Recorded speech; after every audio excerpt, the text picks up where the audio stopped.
Oi, gente! No vídeo de hoje eu vim mostrar para vocês meu resultado usando esse produto, que é a recarga de queratina da Salonline. Ela é da linha Meu Liso, mas pode ser usada em todos os tipos de cabelo. Promete restauração intensa e é indicado para cabelo danificado, opaco e quebradiço.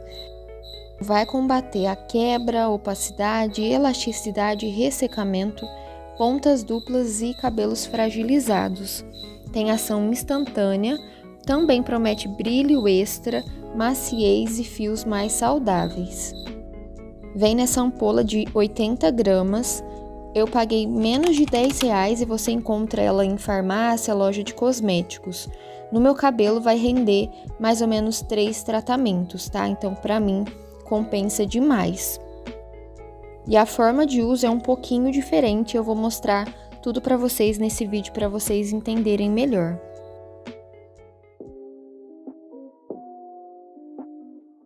Eu comecei lavando meu cabelo, lavei 2 vezes com o shampoo antes de vir aplicando o tratamento.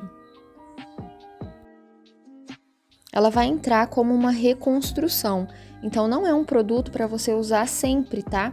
No meu caso, como eu uso química, meu cabelo é mais fragilizado, eu vou usar mais ou menos a cada 10, 15 dias e já é uma frequência boa. Ela tem uma textura bem levinha.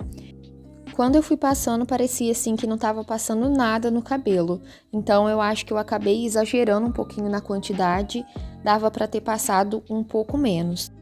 E aí eu passei, deixei agir uns minutinhos ali, para o cabelo absorver melhor e depois fui desembaraçando. E a grande diferença desse produto é, você vai deixar no seu cabelo, então não é como a máscara de tratamento comum que você vai passar e enxaguar. E olha só, gente, depois de desembaraçar, depois de agir mais um pouco no cabelo, a diferença que deu. Aí sim dava para perceber que eu tinha feito, tinha passado uma máscara de tratamento.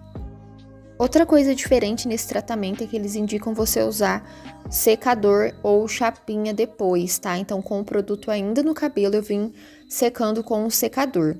Como eu falei pra vocês, acho que eu pesei um pouco a mão, dava pra ter passado menos produto. Então, no meu caso, eu senti que deu uma pesada assim no cabelo, sabe? Só com o secador ficou esse resultado aqui. O cabelo ficou bem encorpado, mas eu senti que tinha produto demais. Se você não quiser usar o secador, não quiser usar a chapinha, não tem problema, você pode passar e deixar o cabelo secar naturalmente. É que dessa forma você potencializa o tratamento, mas se você não quiser usar, não tem problema. Depois eu vim passando a chapinha, eu coloquei na temperatura mínima da minha chapinha, só para realmente selar o tratamento. Minha raiz nem alisou, eu passei mais para selar mesmo e potencializar o tratamento, e aí eu vi uma diferença muito grande, acho que dá até para vocês perceberem. Infelizmente, eu passei produto demais e acabou deixando o cabelo pesado com pouco movimento. Vocês percebem até nas pontas que ficou um pouco mais reto assim, mas fora isso, tá aprovadíssimo. É um tratamento muito bom e acessível para quem faz química, para quem sente que o cabelo tá fragilizado, tá sentindo as pontas finas, afinadas. Lembrando que aqui no canal já tem vídeo testando outra recarga de queratina de outra marca. Eu vou deixar para vocês na descrição do vídeo.